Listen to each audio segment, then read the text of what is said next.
Welcome back. Yeah. All right. Welcome back to Through the Numbers. It is the NFL show for week 10. If you don't know, Ian and I like to go head to head each week with our top 5 best bets. And that's exactly what we'll be doing for you today for week 10. Breaking down, I think mostly probably bets for Sunday. Not sure if we'll put any Monday bets in there, but definitely for Sunday. Last week, I believe Ian, you won I don't last believe week. I did. What Pretty sure it did you was 1 and finish 4, with? man. Because I know I was 1 and 3 going into Monday because I had Patrick Mahomes' interception, and that didn't hit. And I believe you finished 2 and 3 on Oh, Sunday, so it was just a matter of if we were going to tie or if I was going to lose. So my L so streak continues. the Yeah, it streak does, man. Hopefully that's continues. going to change this Oh week. We say man. that every week, but eventually it's going to. Hopefully.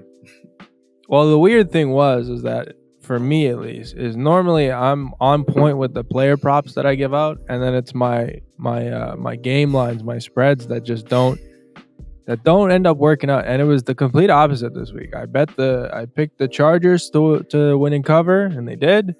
And I picked the Rams to win and cover, and they did. I mean, Rams maybe a little bit more luckily because they probably could have lost that That was an game. exciting game. Yeah. I mean, not as exciting as the Thursday nighter that just passed, but I'm sorry for bringing I don't know that what up. you're talking about, bro. What the Thursday night game? I mean, my fantasy teams are not complaining because in the one league I got Lamar.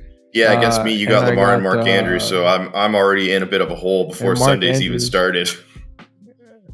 Yeah, and then in my other league I have Jamar Chase. I got Jamar Chase in one of my So- other leagues too, man. And the scoring in that one is kind of weird, where we get if they get over 100 yards, there's a bonus for that. If there's if they have a touchdown catch of 40 plus yards, there's a bonus for that. So yeah, I think I finished with 54 points or something like that. And there's no PPR in that league either. I should worth adding. There's no PPR for that one.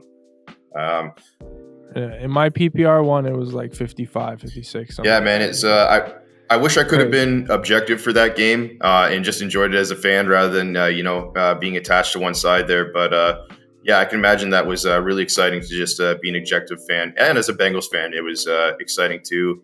I'm pretty confident that next year, one of, if not both, of the Ravens Bengals games, the NFL is going to put in prime time because they've been absolute cinema both games. They've been exciting.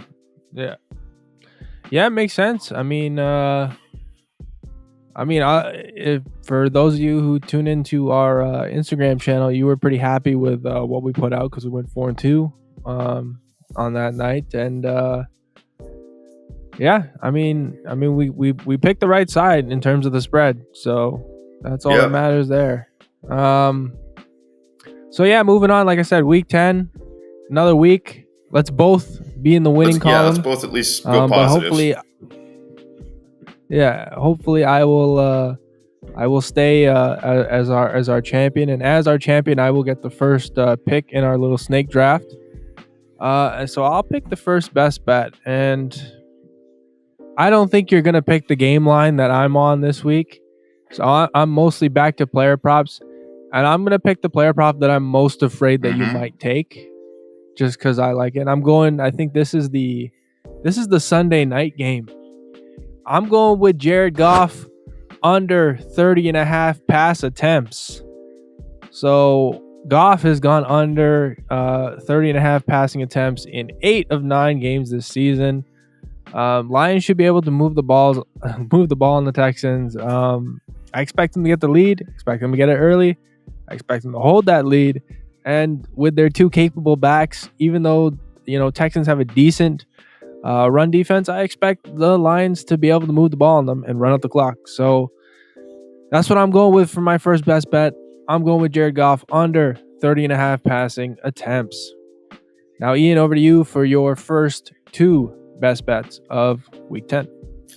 All right, I like it. I got kind of nervous for a second there when you said it was a player prop, and then you said the Sunday night game, because my first bet is a player prop from that game too. And I was like, oh crap, he's about to hawk it. But you didn't actually, and I think the player prop I'm about to give actually kind of dovetails with yours a little bit. So the one I'm going with for Sunday night is Jahmyr Gibbs over 15.5 longest rushing attempt. I think it's still good at 16.5 too if you can't find 15.5 anymore. So Jahmyr Gibbs, man, he's gone over this number in 6 of his last 7 games. The one game that he didn't get over 15 and a half, he still had a 15-yard attempt. So, we got hooked on that one. He's also gone over this number in 9 of his last 11 road games. And in that span of 11 road games, he actually averages 24 yards as his longest rush attempt there. So well over this line here. The Texans defense also allows the 9th highest amount of run yards per attempt to running backs. And they've allowed an RB1 to get a 16-plus yard rushing attempt in 6 of their last 7 games. And I mean, to state the obvious, the Lions are just one of the best rushing teams in football. In fact, statistically, they're the 6th best. Yep. Kind of surprised they're not higher, to be honest. But, there's... Yeah, absolutely, monster. Man. Sonic and Knuckles, as they want to be called, which I dig. So, that's going to be my first best bet. And, I think it does kind of dovetail with yours. Like you said, they're going to get up a lead and then just start pounding the running backs to take the clock out. So I could easily see both those hitting for us on Sunday night. I also lean the rush yards for Jahmyr Gibbs too, over 60. Okay, yeah, that is for sure. I like that number too. All right, for my second one here, I'm going to take a spread. We're going to go to this one is Sunday. I think it's a 1 o'clock game, maybe in the 4 o'clockers, and that is the Steelers +3 here against the Washington Commanders. So, man, Mike Tomlin, as an underdog in his career against the spread, the guy has just been absolute bank. Like, his record is 57, 31, and 4. That's 64% against the spread when he's an underdog, like he is in this game. They're also coming off their bye week. The Steelers under Mike Tomlin are usually really strong when they come off their bye week. I expect them to be, well prepared, locked in, and ready to go against a really young Commanders team that, as well as they've played, they have had a really easy schedule. In fact, the 5th easiest strength of schedule so far this year. And the Steelers defense is legit, man. I mean, what else is new? It always is, always has been. They rank 4th overall in defensive DVOA against the run and 8th overall in just defensive DVOA. I think they're going to be able to compete, if not win, against the Commanders this weekend. And that'll be my second pick is Steelers +3. So that actually was one of the plays that I did make, but I didn't put it as a best bet because I saw the number went down to 2.5. I'm not sure if it's still there. At least when I looked at it this morning, I saw 2.5, and I was like, I like it better. Yeah, for sure. Yeah, if you can't get it at 2.5 right now, I would say hang around maybe until kickoff. I think the public could come in on Jaden Daniels as they've been doing all season, and it might bump it up to 3 again. Yeah, I'm gonna save my game line because, like I said, it's the least favorite of mine of the games that I bet this week. But all the bets are all the best bets that have the line has moved with me. So I'm not sure if I like it at the new number, but we'll see. Maybe I'll save it for my last bet, the game line. I want to go with another player prop, and this one has been on the move. So I'm going to give it out now because I still like it at this number, and that's Rico Dowdle. Over 14.5 receiving yards. He's gone over in 6 straight games, over in 6 of 7 this season. Philly is in the bottom half among teams giving up receiving yards to RBs.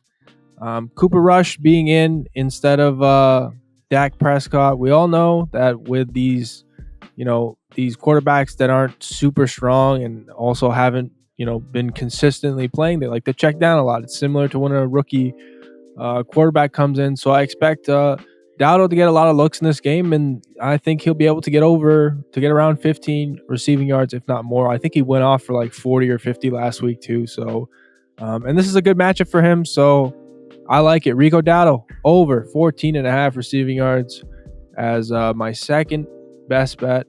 And now for my third. And this one is more of I'm just fading the fuck out of this guy because I think he sucks.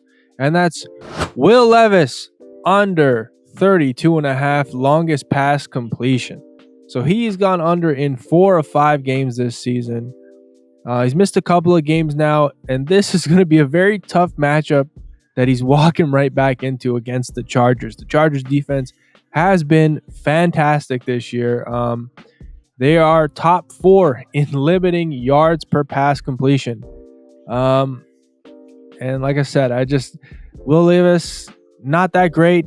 He lost one of his better downfield targets in Calvin Ridley. So I think a lot of the focus will be, or not Calvin Ridley. Calvin Ridley will be the one that'll get a lot of the focus. They lost DeAndre Hopkins, obviously, to the Chiefs. So I don't think I think there's a good chance he'll continue to go under this number, and he will go under this number against a very tough Charge defense. So I'm going with Will Levis under 32.5 for his longest pass completion. All right, Ian, back to you for your next two best bets. All right, thanks, man. And I don't think you're wrong in thinking that Will Levis sucks. Yeah. All right. So for my third and the first of my next two, I'm actually going to stick with that Steelers game I was just talking about, and as well as the Steelers +3 in that game. I'm also going to take as one of my best bets the under. I'm going to take the Steelers and the Commies under 45 for this game. So I mentioned Mike Tomlin's record as an underdog in my last bet there. To give you some other stats here for Mike Tomlin, when it comes to hitting the under in road games in his career, 85, 64, and 1 for 57%. And even if you want to hone that in a little bit to more recently, specifically since 2015, he's been 55, 27, and 1 for 67% playing to the under in road games. So some other things I mentioned in the last bet that should also help us here. The Steelers defense ranking 4th in DVOA against the run and 8th in overall DVOA.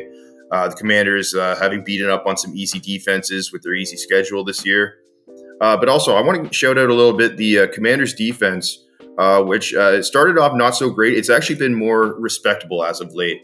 I think what hurts the perception of that is they don't really have like kind of an A-list star defensive player like a Myles Garrett or a Nick Bosa or a Max Crosby or someone like that. But they do have talented players who just, they aren't big names, but, they're respectable players. Their pass rush win rate this season has actually ranked 4th in the NFL. And I know it's a small sample size. He hasn't played much so far, but Mr. Unlimited hasn't played very well against pressure so far this year. So yeah, that's going to be my third bet so far for this week is to pair it with the Steelers +3. Not that I mean pair it by parlay, but also in the same game is the under of 45. Yeah. Hey, parlay it if you want to, though. It's your money. All right. And then for my fourth one here, what's in your wallet? We're going to go with a first half spread, which is going to be the Niners first half spread -3.5. Now, I actually did I wanted to give out the full game spread for the Niners. I liked it at -6 or better. I got it at -5.5. Right now, I only find it anywhere at -6.5, and I don't feel comfortable giving it out as a best bet at that number. So I'm just going to go with the first half spread instead. So CMC is finally coming back for this week. I think his return should just be monumental for this team. I don't think you'll be able to overstate how important his return is going to be here. And it also looks as though Debo and Jennings are going to be good to go for this. The Niners are coming off a bye week, which I think really came at the perfect time for them. And, they'll be able to kind of close the curtain on the first half of the season, which has been a little up and down, not quite they were expecting. And I think going forward now with CMC back, it'll be like 2024 season part 2 for them. And I think it's going to be a very different story. I think they're really going to start rolling from here on out. Now, on the other side with their opponent, the Bucks, man, it's unfortunate, but it really is all bad vibes with the Bucks right now. They're decimated with injuries, obviously with Mike Evans and Chris Godwin. They're coming off that really tough overtime loss to the Chiefs, which was just heartbreaking. Kind of the controversial call with going for 2, or not going for 2 rather, and sending it to overtime. I'm thinking about the Bengals game there. And we've talked about, too, how teams that are coming off of an overtime game, how they do the following week against the spread.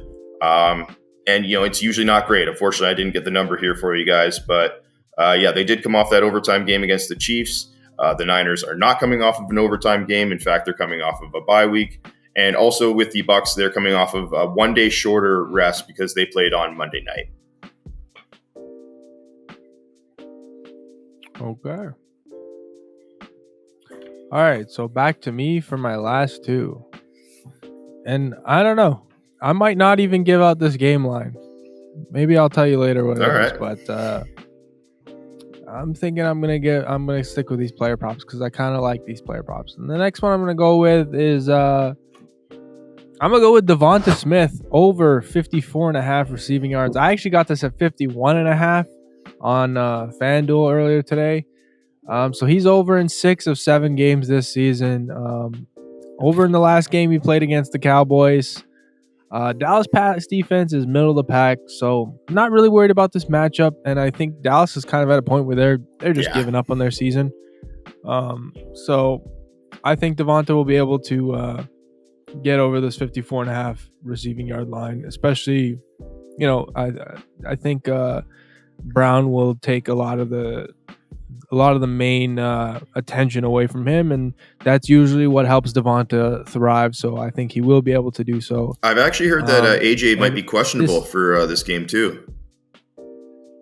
Well, then if AJ is questionable, I think that even helps this in a way, as much as I just said the opposite. I think that does help it because it's just who else are you going to pass to then? Because he just becomes the number one option. So either way, I like it. I like it against this team. If the game's indoors, I like it even better. Is it in Dallas? Oh, shit. Let me check that. Yeah, where is the game? I think it might be in Dallas, yeah. I can't remember. It's in Dallas, yeah. Yeah, it's in Dallas, so that means it's indoors. So I like it even better for that reason.